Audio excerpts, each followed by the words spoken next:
तुम्ही यांना पाहिलंय? हे माझ्याच गाडीत चढले होते. नंतर कळलं की मला त्यांच्याकडे पैसेच नाहीयेत. मग मी त्यांना पळसपे फाट्यावर उतरवलं. तुम्ही घरी परत या ना. हो, मी बाबांना सांगते. गौरी, कोणाशी बोलतेस? आजोबांशी. हॅलो. गौरी, फोन चालूच नव्हता. पप्पा, ते कपडे एका रिक्षावाल्यानी त्या ओढ्यात टाकले, पण तो ह्या गावातला नव्हता, बाहेरूनच सवारी घेऊन आलेला. एका तरुणाने मला ती पिशवी दिली आणि म्हणाला की त्याच्या वडिलाचा ऍक्सिडेंट झालाय, हे कपडे पाण्यात टाक म्हणून. साधारण किती वाजता फोन आला होता सांगू शकशील? साधारण 9 वाजून गेले होते. पण पोलिसांना अप्पांचे कपडे तर 8 वाजता सापडले होते, पण 9 नंतर अप्पांचा कॉल कसा आला?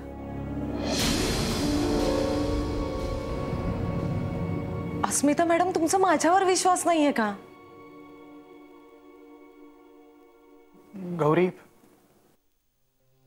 हाय, ये.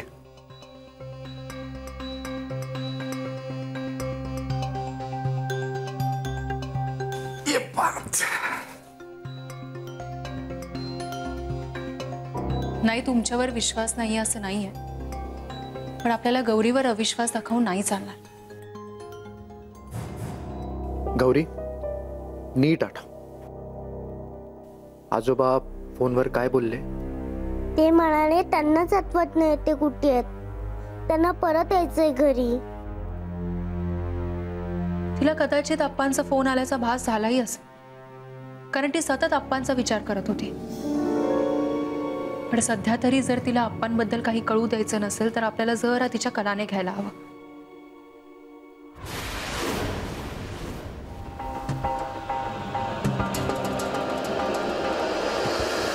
काय झालं?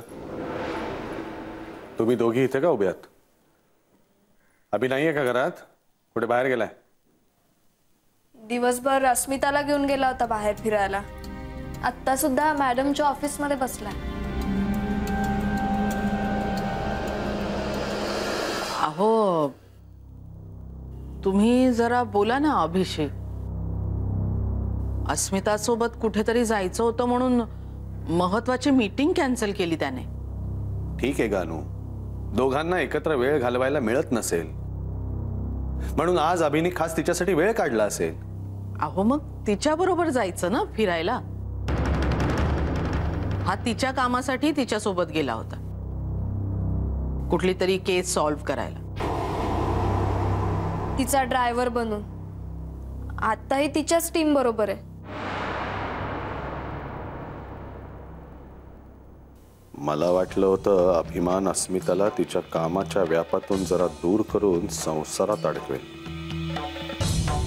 हा तर तिच्याच केसेस मध्ये रमायला लागलाय.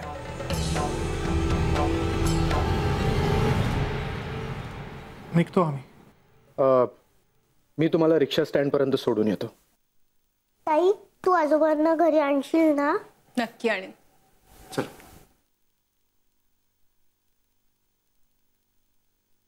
मॅडम,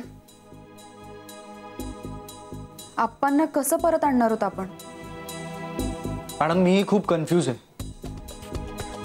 म्हणजे अप्पांच्या फोनच्या बाबतीत तुम्ही गौरीवरती विश्वास ठेवला, तिच्या आई वडिलांवरही विश्वास ठेवला, पण नक्की खरं काय आहे? खरं काय ते आपल्यालाच माहित नाही असेल. गौरी जे काही सांगते ते खरं असण्याची शक्यता 1% जरी असली तरीही आपल्याला त्या दिशेने शोध घ्यायचा आहे. सिधे एक काम कर, अमितच्या घरच्या लँडलाईनचे कॉल रेकॉर्ड चेक कर. काल 9 नंतर त्याला कुणाकुणाचे फोन आले होते ते बघ आणि त्या नंबरचं लोकेशन सुद्धा ट्रेस कर. ओके. हा शोधच कदाचित आपल्याला खऱ्या गुन्हेगारापर्यंत घेऊन जाईल, किंवा कदाचित अप्पांपर्यंत.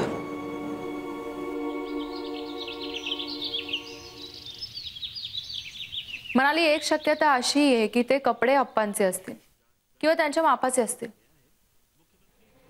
पण त्यावर लागलेलं रक्तही अप्पांचंच हे कशावरून? हो, हा मुद्दा महत्वाचा आहे. पण मग आता काय करायचं? नाही, म्हणूनच काल रात्री तुम्ही गेल्यावर मी पळसपेच्या पोलिसांशी बोलले याबद्दल आणि त्यांनी ते ब्लड सॅम्पल पाठवले टेस्टिंगसाठी. तू एक काम कर, अप्पा रेग्युलर ब्लड चेक कुठे करत होते ते बघ आणि त्यांच्या रक्ताचा नमुना मिळतोय का तेही बघ. हो, दोन्ही ब्लड स्पेसिमन मॅच होत आहेत का हे पाहायला हवं. मी भेटते तुम्हाला तासाभर. Okay bye. ओके चल बाय बाय.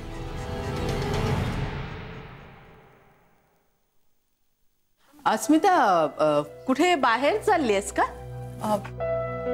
हो, जरा बाहेर जायचं होतं. ही जरा लिस्ट बघतेस? घरातलं सगळं सामान संपलंय ग. म्हणजे ड्रायफ्रुट्स आणायचे, काही क्रोकरीचं सामानही आणायचंय. खूप महत्वाचं आहे ग. हे जरा आणून देशील आणि मग जा, तुला कुठे जायचंय ते. हो आणेन ना. वैदेही क्लासला गेले ना, नाही तर तिलाच सांगितलं असतं. आणि मला ना आताशा गर्दीत जाऊन शॉपिंग वगैरे काही जमत नाही ग. तू करशील ना हे सगळं? खरे नाही, नका काळजी करू. करच. हा,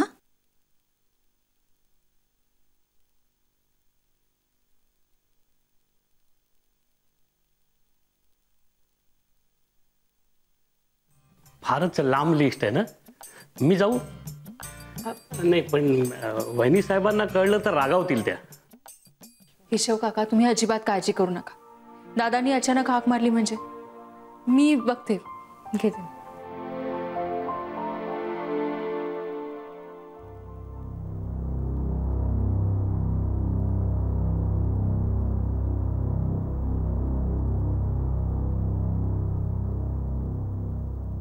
या काय करतायत नेमकं? ही लिस्ट पाहून मला टेन्शन आलंय. या जाणार कधी, येणार कधी, सामान आणणार कधी आणि स्वतःच काम कधी करणार? हा बोल सेठ. हा मॅडम, अमित बिर्जेच्या लँडलाईन वरती काल 9 नंतर 2 फोन आले होते. पहिला फोन ट्रेस करण्याचा प्रयत्न चाललाय, तो लँडलाईन नंबर आहे. आणि दुसरा फोन अमितने स्वतः केला होता त्याच्या मोबाईलवरून. पळसपे पोलीस स्टेशनमध्ये नक्की काय घडलं हे तनयाला कळवण्यासाठी केला होता त्याने फोन. ओके, एक काम करते, मी 5 मिनिटात निघते, मग भेटते तुम्हाला लगेच. Okay ma'am, bye. चल बाय बाय.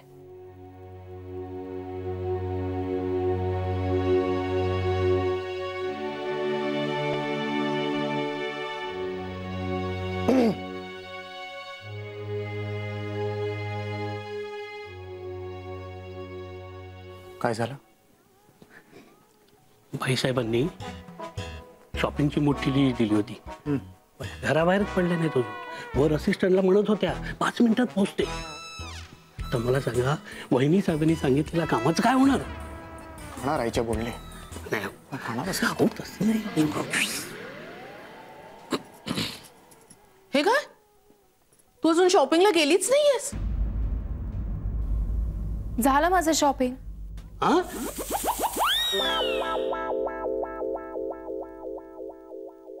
पण तुम्ही तर बाहेर गेलात नाही. काका हो, हल्ली नेटमुळे जग केवढं जवळ आलंय. मी ऑनलाईनच सगळी लिस्ट पाठवली आहे स्टोअरला आणि इंटरनेट बँकिंगने पेमेंट सुद्धा केलंय. 1-2 तासात सगळं सामान घरी येईल. हा, फक्त या लिस्ट प्रमाणे सगळं सामान एकदा चेक करून घ्यावं लागेल. केशव काका प्लीज तुम्ही चेक करून घ्याल? अगं पण तूच म्हणतेस ना की अशा प्रकारात फसवणूक होऊ शकते म्हणून. आई, अहो आपण कुठून सामान मागवतो यावरही गोष्टी अवलंबून असतात की नाही. मी इथे तुमच्या दहिसरच्या देशमाने वहिनी आहेत ना, त्यांचा मुलगा ज्या स्टोअर मध्ये काम करतो ना, तिथून सामान ऑर्डर केलंय. म्हणजे काही गोंधळ व्हायचा प्रश्नच नाही ना. आणि तरी जर गोंधळ झालाच तर मी आहेच की. हो ग बाई, तू आहेसच. बरं अभि, मला आज पुन्हा पळसपेला जावं लागेल. हा, आता ड्रायव्हर साहेब लगेच गाडी काढते.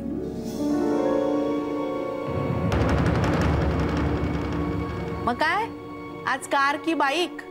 रोज रोज काय तुझं का सफाले सफाले? पळसपे. हा, पळसपे. हा तेच ते. आता मलाही काम असतं, मीटिंग्स असतात. आता काल मला तिथे प्लॉट बघायचा होता म्हणून हिला घेऊन गेलो. रोज रोज काय तुझं? आज तूच जा तुझी.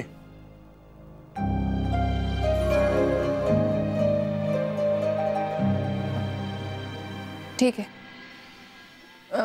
केशव काका लिस्ट. हो हो. येते अभि. आई येते.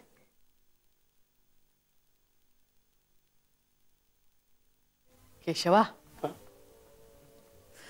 आज अभिने अस्मिताची चांगली जिरवली हो.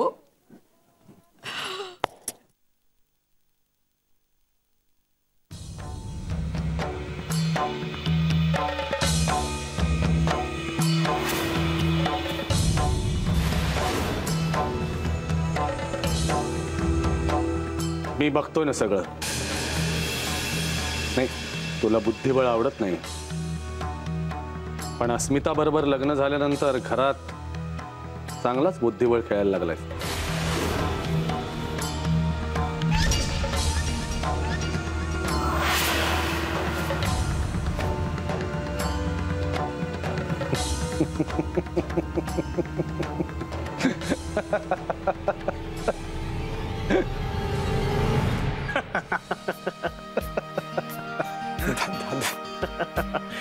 मग मुलगा कुणाचा आहे? पण बाप कोण आहे हे विसरू नका. काय दादा तुम्ही पण.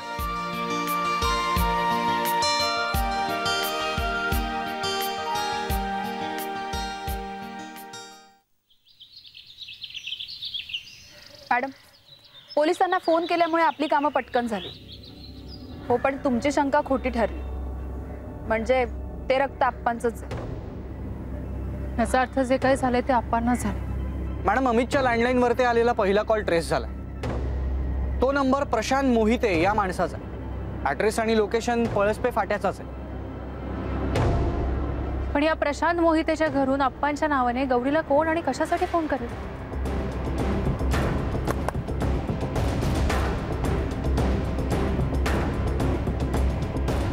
एक्झॅक्टली. या फोन कॉलच्या कितीतरी आधी आप्पांवर हल्ला झाला. कसं शक्य? प्रशांतनेच आप्पांना मारलं असेल आणि त्या रिक्षावाल्याला कपडे ओढ्यात टाकायला दिले असतील तर? नाही, पण मनाली, जर तसं असेल तर तो स्वतः फोन करून स्वतःला धोक्यात का टाकेल? नाही मॅडम, ज्या वेळेला फोन केला गेला त्यावेळेला कदाचित आप्पा बोलण्याच्या स्थितीत असतील आणि ते फोन करतात हे बघून प्रशांतनी त्यांना. हेही शक्य. आपल्याला ताबडतोब त्या प्रशांत मोहितेला गाठायला हवं. चला.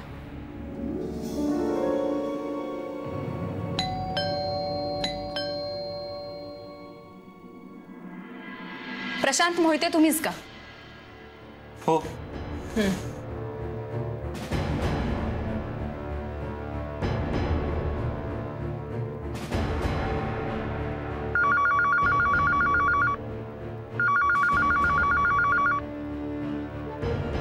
मीच लावला होता फोन नंबर चेक करण्यासाठी.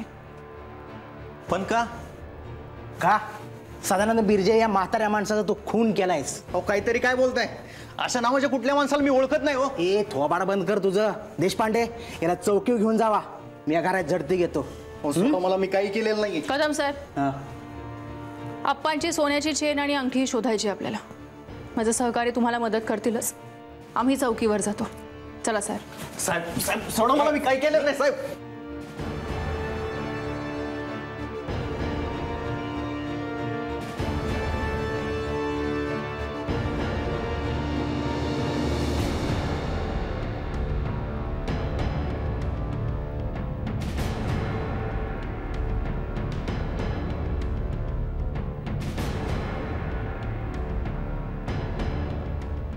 रुमाल हे काय आहे? चेन आणि अंगठी. का मारलेस आप्पांना? बोल. मी नाही मारलं साहेब.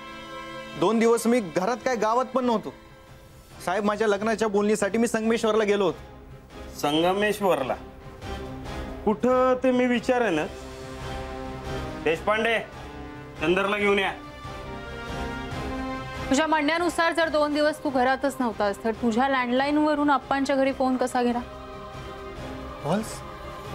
चंदर, याला नीट बघ. हाच होता ना तो? यानंच तुला ते कपडे दिले ना ओढ्यात टाकायला? नाही साहेब, हा नाही तो. चंदर, याला वाचवण्यासाठी तू खोटं बोलू नकोस, कारण खरा खुनी सापडेपर्यंत तू सुटणार नाहीयेस. नाही हो साहेब, म्हणजे मी अडकलो म्हणून मी उगाच कोणाला अडकवणार नाही साहेब. हा माणूस तो नाही साहेब. मी दावा करतो साहेब, हा नक्की नाही तो. बघितलं, पटलं तुम्हाला? मग मला घरी जाऊ देत. सर, ही चेन आणि अंगठी ह्याच्याकडे सापडली. चकाचक पॉलिश करून बॉक्समध्ये ठेवली होती.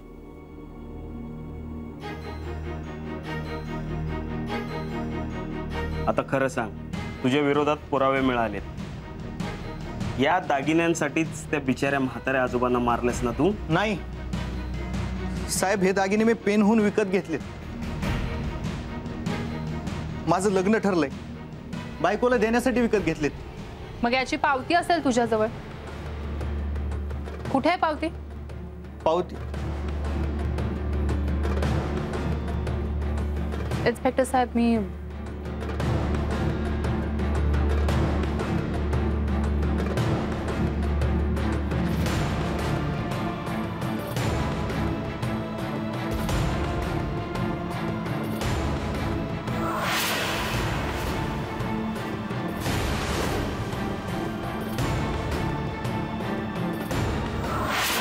इन्स्पेक्टर साहेब, ही चेन अप्पांची नाहीये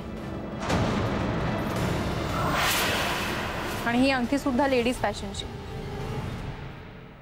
साहेब, ही बघा पावती. मी खोटं बोलत नाहीये हो.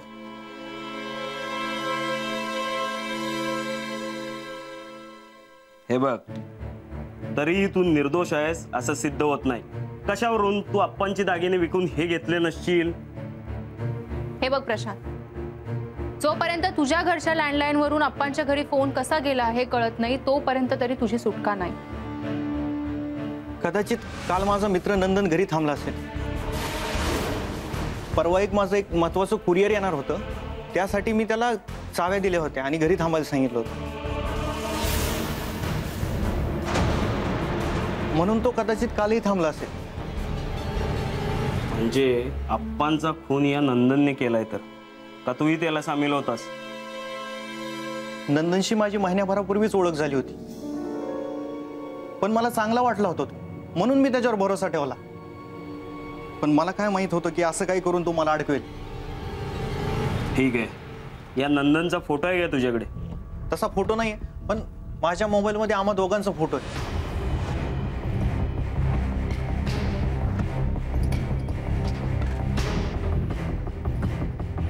हाच होता का तू?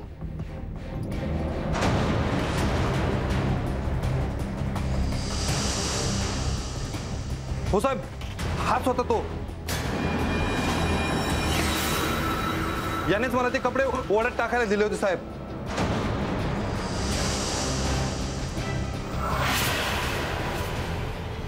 म्हणजे हा खरा खुनी आहे तर अप्पांचा. हा राहतो कुठे? मला पत्ता माहित नाही साहेब, पण हा पळसपे गावात कुठेतरी राहतो साहेब. वा, छान.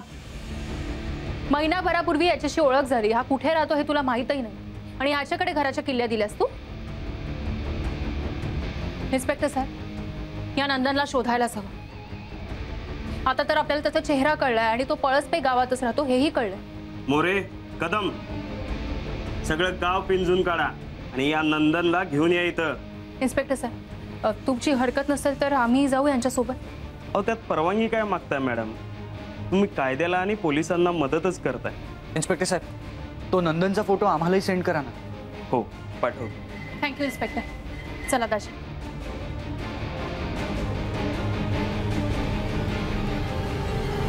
प्रशांत, तू 100% निरपराध सिद्ध झालास तर तुझं नाव विटनेसमध्ये ठेवे,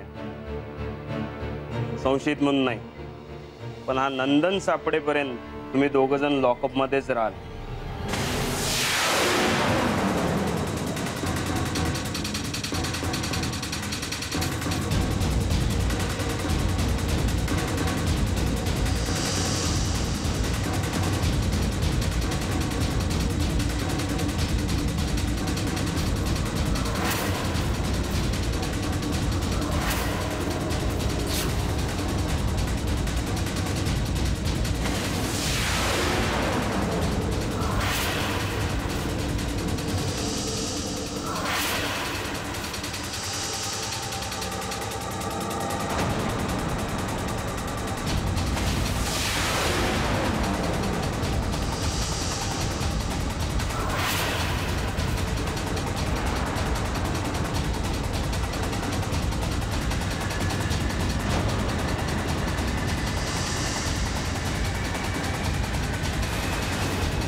ताई,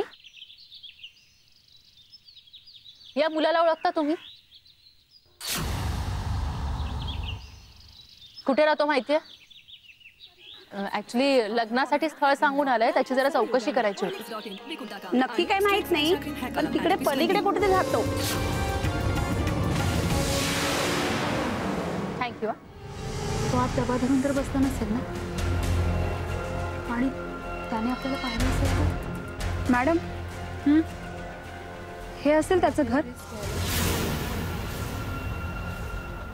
मलाही तसंच वाटतंय म्हणाली, पण जरा हळू बोल, नाहीतर तो सावध होईल. चल. मॅडम, ही डबी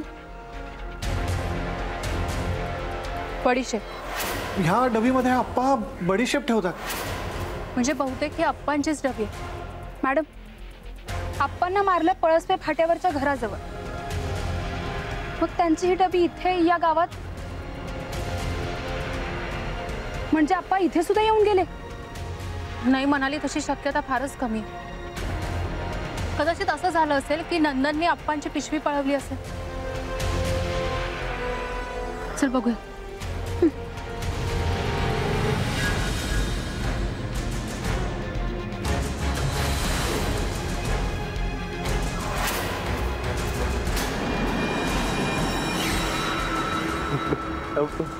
काय झालं?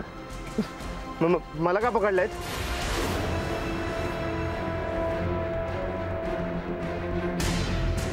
मॅडम, दार वाजवलं तर नंदन सावध होईल ना?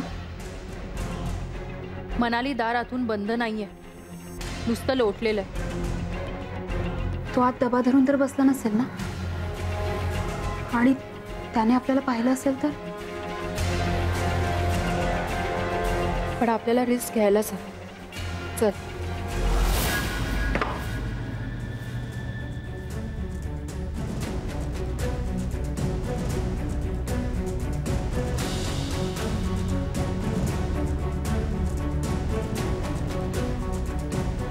मॅडम, घरात तर कोणीच दिसत नाहीये. नंदन लपून बसलाय की पळाला? आता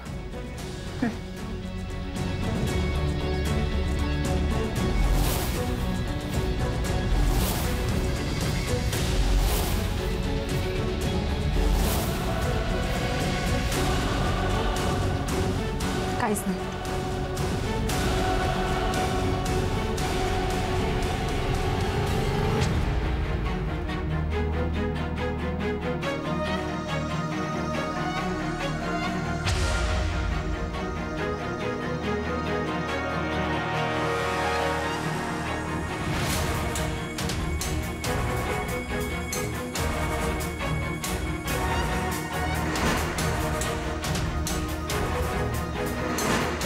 अप्पांची पिशवी.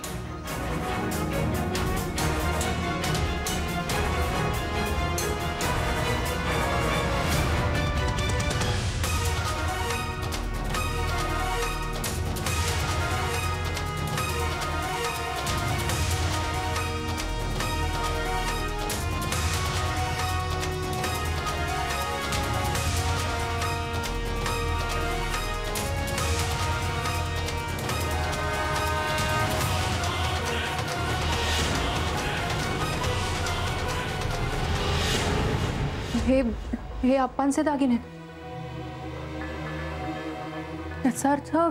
याचा अर्थ दागिन्यांसाठी नंदनने अप्पांना मारले आणि दागिने घरात लपवले. अप्पांना का मारलंस? मी का मारीन कोणाला? हे खोटं बोलू नका, नाहीतर.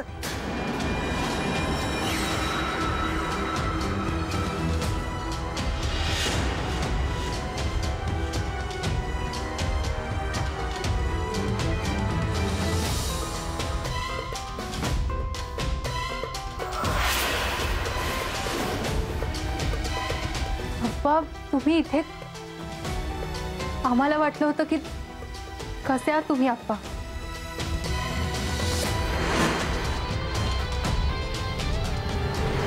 ते तुम्ही त्या दिवशी ते हो हो हो, मी भेटले होते तुम्हाला, आठवलं तुम्हाला? हो. अस्मिता अग्निहोत्री. मी ते पप्पा तुम्ही इथे कसे आलात? माझं घर, माझी आई, माझा मुलगा, मी. हा मॅडम, नंदनला पकडले आम्ही, पण तो काहीच सांगायला तयार नाही, काहीच कबूल नाही करत आहे तो. से मी काय म्हणते ऐकून तरी घे. आप्पा जिवंत आहे. काय? खरं? हो. दाजी, आप्पा जिवंत आहे. मॅडम, आणि कुठे आहेत ते, आणि तुम्ही कुठे आहात? इथे नंदनच्या घरी आहे. अगदी सुखरूप येते. हे काम करा, तर लवकरात लवकर नंदनला घेऊन इथे या. ओके मॅडम, पोचतो आम्ही. देव बाप्पा, तू माझ्या आजोबांना लवकर घरी आण, कारण की त्यांना घर सापडत नाहीये ना. तू त्यांना मदत कर. बिचारे, त्यांना भूक लागली असेल ना. ते घरी आले ना की मी स्वतः माझ्या हातांनी त्यांना भरवीन, गोष्ट सांगीन, आणि दररोज सकाळी मी त्यांच्याबरोबर तुझी पूजा करीन. खरंच, प्रॉमिस.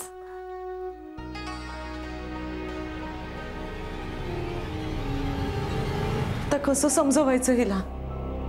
काहीच खात पीत नाहीये होई. अशानं आजारी पडेल ना ती. तिला हेच कळत नाहीये की तिचे आप्पा जिथे गेले तिथून तिचा देव सुद्धा.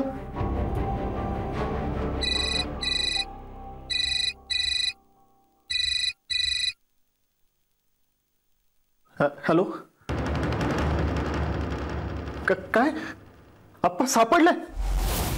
खरंच मी काही नाही केलं. बोलू नकोस. कशासाठी केलंस रे सगळं? पैशांसाठी? की त्यांना फसवून त्यांची किडनी वगैरे विकण्याचा प्लॅन होता.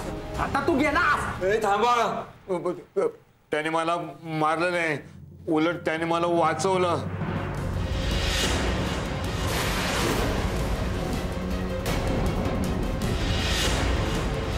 हा माझा मुलगा नंदन. हो, माझा मुलगा नंदन. नंदन, हा सगळा काय प्रकार आहे? आता तूच सगळं खरं खरं सांग. अहो, मगापासून मी तुम्हाला हेच सांगण्याचा प्रयत्न करते, पण मला कोणी बोलूच देत नाही. त्या दिवशी मी आपण प्रशांतच्या गावात पाहिलं, तेव्हा मला माझ्या बाबांची आठवण आली. माझी आई हरवली, माझं घर. मग मला ते प्रशांतच्या घराशेजारी बेशुद्ध आणि जखमी अवस्थेत दिसले. हो, मी पडलो, चक्कर आली मला.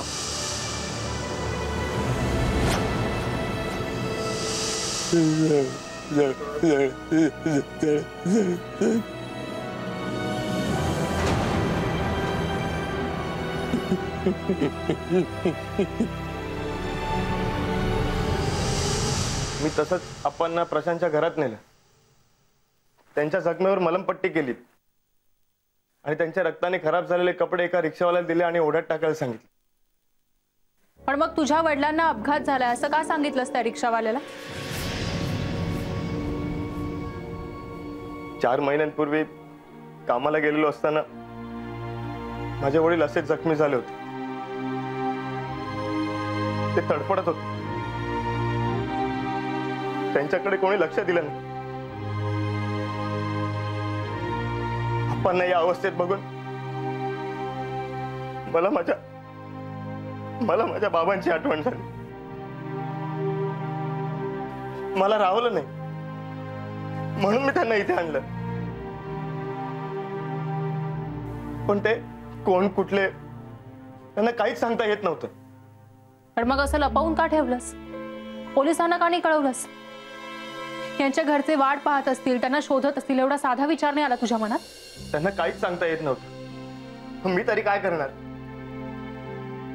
ते म्हणते मला कोणी नाही, माझी फक्त आई आहे, ती शाळेत जाते. आई, मला वाटलं त्यांना काहीच समजत नाही, ते निराधार आहेत, म्हणून मी यांना बाबा म्हणून त्यांचा सांभाळ करणार होतो. हो बाबांची शपथ घेऊन सांगतो, माझा यात कुठलाच स्वार्थ नव्हता. सॉरी यार, आम्ही तुला काहीच न बोलू देता उगाचच तुझ्यावरती आरोप केला. आमचा गैरसमज झाला होता. नंदन, नंदन माझा मुलगा नंदन. आप्पा, तुम्हाला तुमचं हरवलेलं घरही सापडेल आणि इथे आता एक नवीन घरही तुमच्यासाठी असेल. नंदनला आप्पांच्या रूपाने त्याचे वडील परत मिळाले. खरंच कधी कुणाशी कसं नातं जोडलं जाईल काही सांगता येत नाही. थँक्स नंदन, तुझ्याकडनं खरंच खूप काही शिकण्यासारखं आहे. नंदन, तुझ्यासारखी माणुसकी जर का प्रत्येकाने दाखवली ना, तर ज्या लोकांना प्रॉब्लेम आहे अशा लोकांचं खूप भलं होईल. कदम साहेब, आपण आप्पांचं आणि नंदनचं स्टेटमेंट घेऊच, पण तो रिक्षावाला चंदर आणि प्रशांत निर्दोष आहे हे तरी सिद्ध झालंय. हो मॅडम, आम्ही त्याचं साहेबांना सांगू आणि आप्पांना आम्ही घरी सोडू. बरं, येतो आम्ही.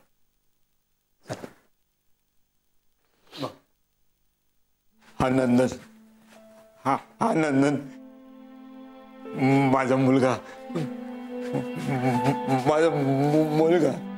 हे काय म्हणजे तुम्ही आप्पांना घेऊन जाणार? न्यावंच लागेल. त्यांचं कुटुंब आहे. आप्पा चेंबूरला राहतात. त्यांना मुलगा आणि सून आहे आणि डोळ्यात प्राण आणून वाट पाहणारी एक नात आहे, गौरी. गौरी, गौरी माझी आई, आई, आई. मला वाटलं माझे बाबा मला परत मिळाले. नाही, पण खरंच तुम्हाला जायला हवं. तुमच्या मुलाला तुमची काळजी वाटत असेल, पण तिकडे गेल्यावर मला विसरू नका. नाही, अरे अरे मी तुला कसा विसरेन? तू माझाही तू मुलगा आहे. माझा मुलगा आहे.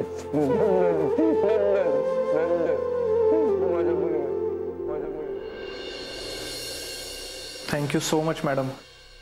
मला वाटतं तुमच्या आयुष्यातली पहिली केस असेल. केस सॉल्व्ह झाली, पण गुन्हेगार कोणीच नव्हता. हो ना. अमित, केस अजूनही सॉल्व्ह झालेली नाहीये.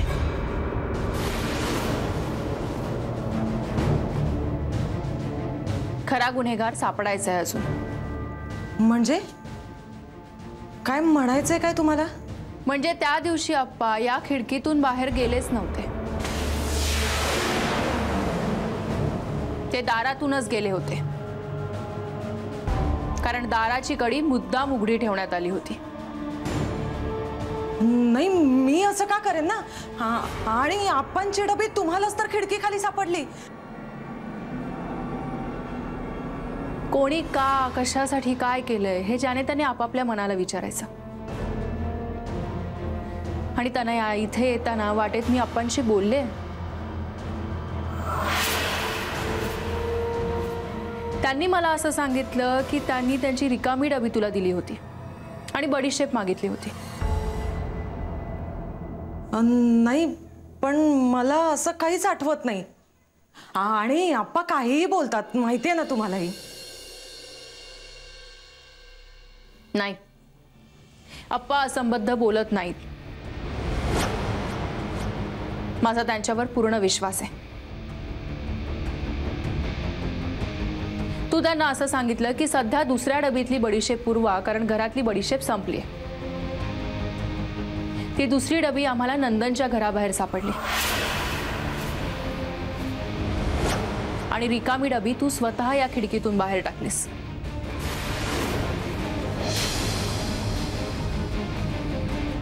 आप्पा या खिडकीतून बाहेर गेलेत असं चित्र निर्माण करण्याचा तू प्रयत्न केलास.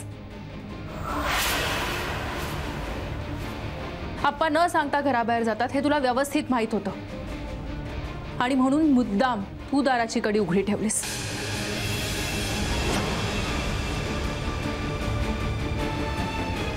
तनया, तू काहीच बोलत नाहीयेस ह्याचा अर्थ तुला तुझी चूक कबूल आहे, हो ना? त्या दिवशी प्रशांतच्या घरून अप्पांनी इथे लँडलाईनवर कॉल केला होता. तुमच्या लँडलाईनच्या डिटेल्सवरून मला कळलंय. पण तू गौरीलाही खोटं पाडलंस आणि ते सगळं लपवण्याचा प्रयत्न केलास. अगं आता तरी काहीतरी तुम्हाला अप्पाजोबा नको आहेत ना? इतकं सगळं होऊनही अप्पा एका चकार शब्दाने तुला काही विचारत नाही, त्याची लाज नाही वाटत तुला? तनया, का केलंस तू असं? काय मिळालं तुला अप्पांच्या असं वागून? बोल ना. अगं काय विचारतायत त्या? एक मिनिट अमित, तिला जाब विचारणा इतपत तुम्हीही निर्दोष नाही आहात. म्हणजे काय म्हणायचंय तुम्हाला? मी सुद्धा अप्पांना छळत होतो?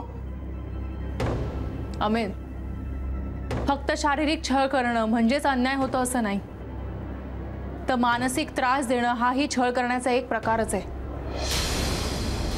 तुम्ही दोघेही दोषी आहात आणि विशेषतः तनया जास्त दोषी. पण हे असं वागत असताना तुम्ही तिला कधीही अडवलं नाही म्हणून तुम्हीही दोषी आहात.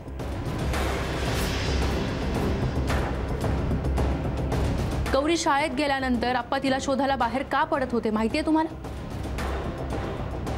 कारण अप्पांना आपलं असं म्हणणारं या घरात गौरीशिवाय आणखी कोणीही नव्हतं.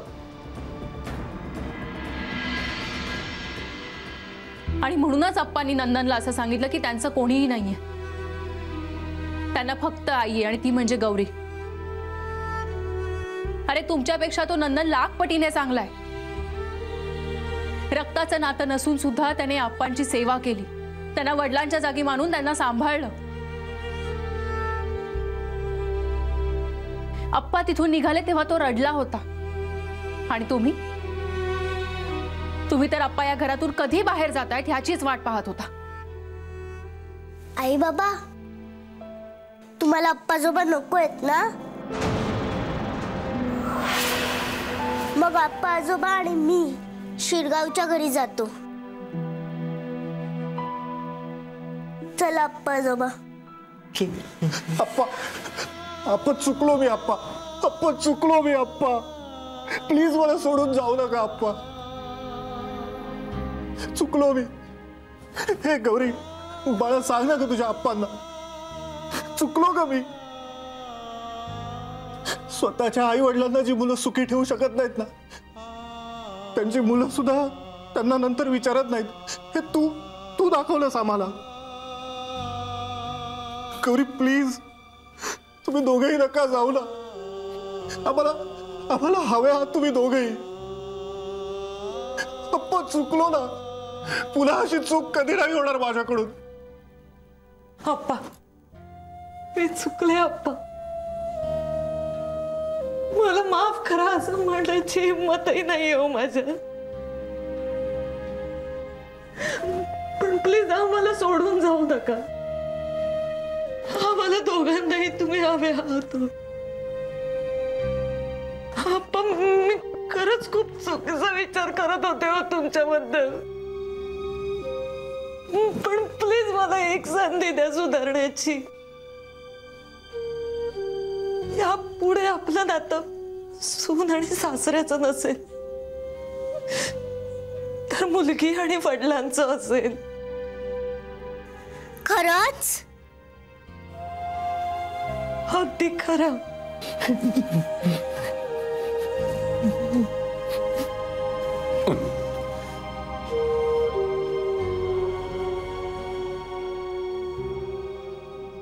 थँक्यू अस्मिता ताई. गौरी, तुझ्यामुळेच या घराला घरपण आहे. तू फक्त अप्पांची नाही, या संपूर्ण घराची आई आहेस.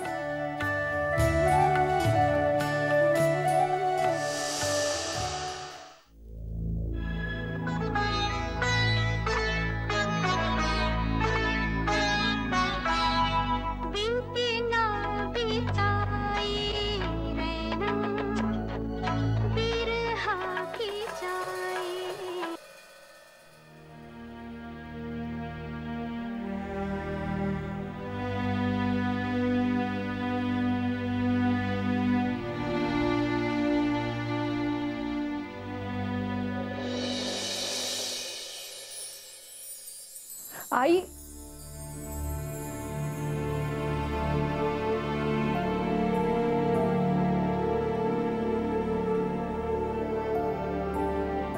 आईच्या साडीची गोधडी आईने पाठवली.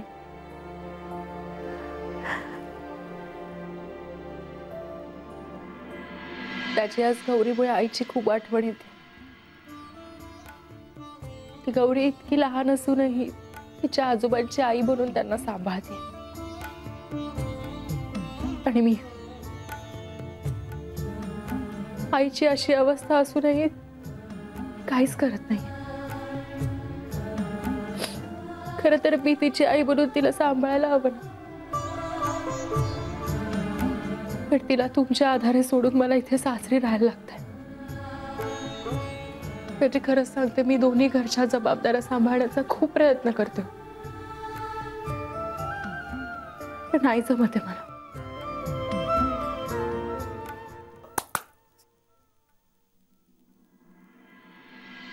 तुमचाच तर आधार आहे दाजी. केस नंबर 1 सॉल्व्ह झाली म्हणून किती आनंदात होतो आपण, आणि अचानक आईचा आजार पण समोर आला.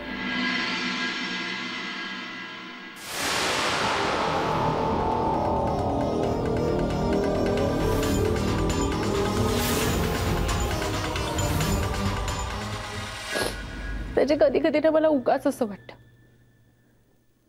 केस नंबर 1 सॉल्व्ह झाल्याचा केक कापला गेला नाही यामागे